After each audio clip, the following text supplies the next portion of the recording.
You know what, the perfect day may be going to bed with a dream and waking up with a purpose, but another pretty darn good day is going to bed with a dream, waking up with a new smartphone. How's it going, guys? I'm Aaron from PhoneDog.com, and it's dogfight time. I've got two hot phones in my hands, the HTC EVO 4G LTE on Sprint, available now for $199.99, and this bad boy, this big honking Samsung Galaxy Note, it's actually turned off apparently. We'll turn that back on for you. Available now at AT&T for $299.99, and it's packing a big 5.3-inch display. They're very different in terms of size, but they're both hot Android phones. Which one's the best? We're going to find out in the dogfight, but first, some love to Best Buy Mobile because they give us EVO 4G LTEs, Galaxy Notes, and more for you Star One Paw Bandit game, which we turn around and give to you on the site. When you walk into Best Buy Mobile, you'll walk out working. They'll help you set up your email, your web, your content, your web settings, and more. When you walk out that door with the Galaxy Note or the EVO 4G LTE, you'll walk out working. Let's take a look at these.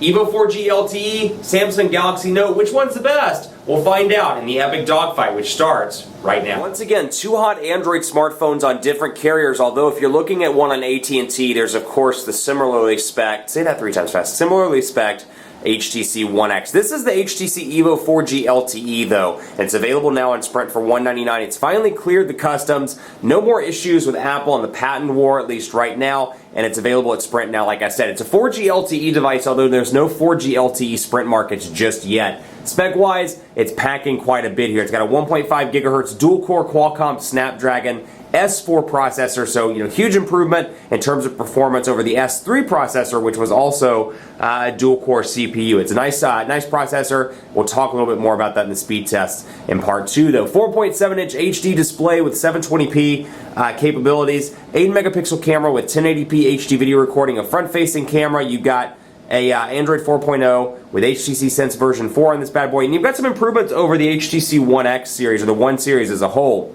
on this device. You can see a kickstand preserving the traditional EVO line here. Let's see if I can get this out. Here we go.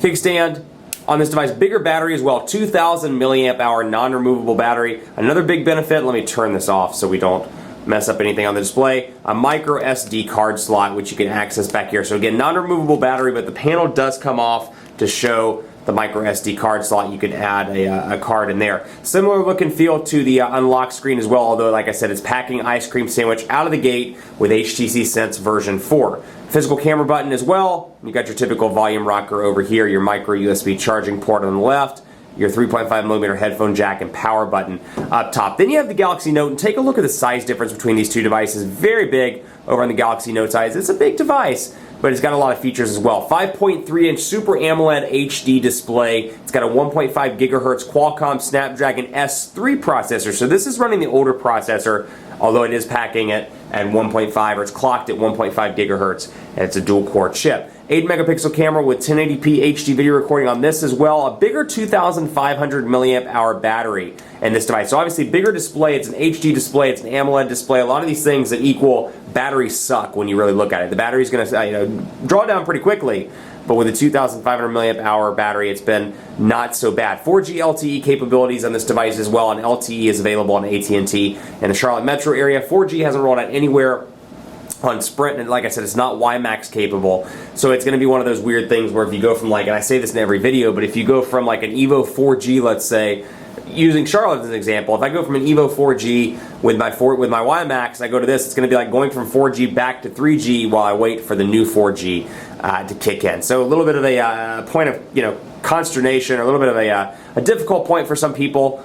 But again, 4G LTE is coming and rolling out right now. Sprint's 3G is pretty terrible. We'll talk about that as well in part 2. But a big device, kind of hard to hold in the hand. Even with somebody with bigger hands like me, you can't wrap your hand all the way around this. And this may be a point of contention for a lot of people because you can't use this device one-handed, or at least it's very hard to use this device one-handed. Not really sure why the market hasn't changed over to Google Play yet, but that's something we'll try and figure out. Maybe, knowing my luck, in part 2 it'll switch right over. But you've got 7 home screens on both of these. This is running Android 2.3 Gingerbread with TouchWiz version 4. So a newer version of TouchWiz, not quite the version that comes on the Galaxy S3, but still a new one. And I have a software update available apparently, but it keeps telling me the servers are busy. I've been getting that the past couple of days on this device, not quite sure what's going on. I think there's a maintenance update that's rolling out in the Galaxy Note, if I remember right. It's not ice cream sandwich, to my knowledge. But TouchWiz 4 over here, HTC Sense version 4 over here. So two version 4s, but some differences there. You got some AT&T stuff over on the Note. You got code scanner, family map, ready to go, crayon physics, featured apps.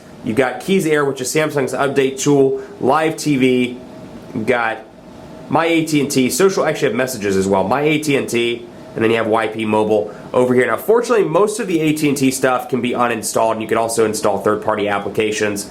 Go to Code Scanner, for example. You don't want Code Scanner, uninstall it, and you can get rid of it. UVerse is actually pretty useful. I use it. I have UVerse at home, and I use that application on a pretty regular basis. Over here, no real Sprint applications pre-installed. You do get some Google stuff out of the gate. You get Google Shopper, Google Wallet. What you will see that's Sprint pre-installed, the Sprint Hotspot, Sprint Zone, and that's about it. Nothing really else there. So you get the Google Wallet because it is NFC capable, and that's a nice little perk to get out of the gate. So obviously when it comes to like usability, it's going to boil down. Obviously this one's packing ice cream sandwich. That's an immediate pro right there. Newest version of Android, and it's packing Sense 4. And if you've ever used a version of Sense, you're coming from, let's say, the Thunderbolt or something with version 2 or version 3 or even 3.5. This is a marked improvement over older versions of Sense. 7 home screens as well, but again, you can see how quick this processor is in comparison to older Snapdragons. Throw your perceptions of the Snapdragon dual-core devices out the window because S4 is a whole new animal and it performs really well. Another thing I like about the EVO 4G LTE and Sense 4 in general, you'll notice that a lot of the widgets are customizable now. This is something that TouchWiz, Motorola's UI, and more have had for some time. Stock Android 4.0 has had it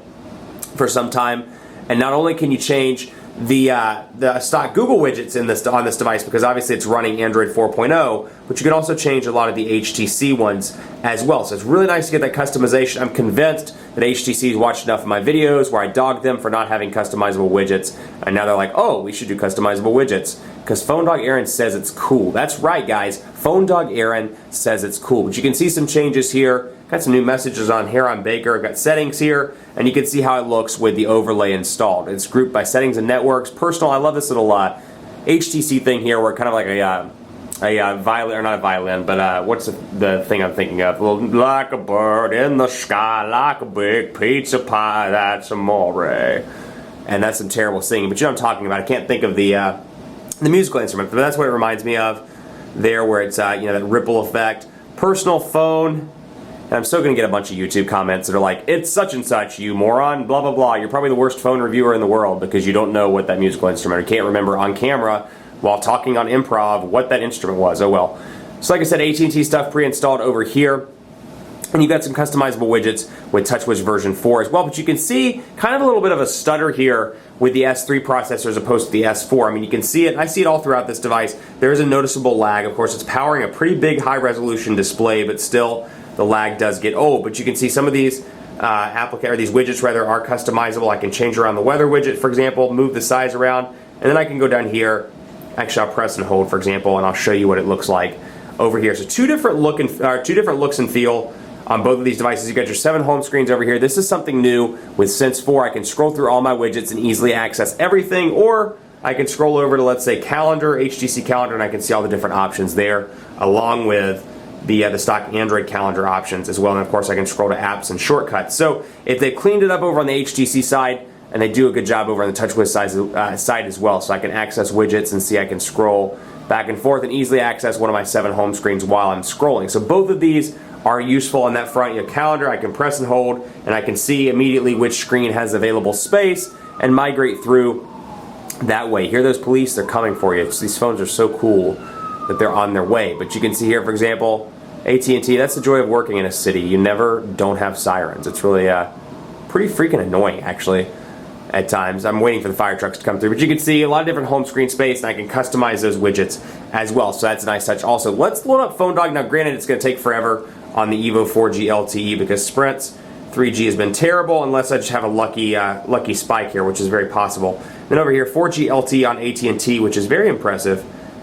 And we'll load up PhoneDog on both. I don't want to spend too much time on this, but I just want to show you what it looks like on both devices. So this is a pretty cool feature on the Samsung Galaxy Note. Let me see if it's enabled by default. I actually think this is pretty cool, where you can put your thumbs on the display and move the device back and forth to zoom in. Now, it may not be the most practical thing to use on a daily basis or on a regular basis, but it's a cool feature nonetheless, and you can turn it off if you don't use it. But overall, Responsiveness, pretty decent over here, but again, you can see the differences between the S4 processor or the S4 on the EVO 4G LTE and the S3 over here. A marked difference, actually, which we'll talk about a little bit later. Now, obviously, you've got gingerbread over here, so you have the older layout, menu, home, back, and search, whereas down here you have back, home, and then recent applications, which you press recent apps, and it'll show you everything that's running in ice cream sandwich fashion. You can easily remove stuff that you're not using. You can scroll back and forth that way. Easy access to multitasking. Pinch to zoom, very responsive over on this device, even though the browser is still not finished loading because Sprint's 3G is dealing with that many issues right now. But still, responsiveness, very impressive. And you can press menu, which are the three dots up here,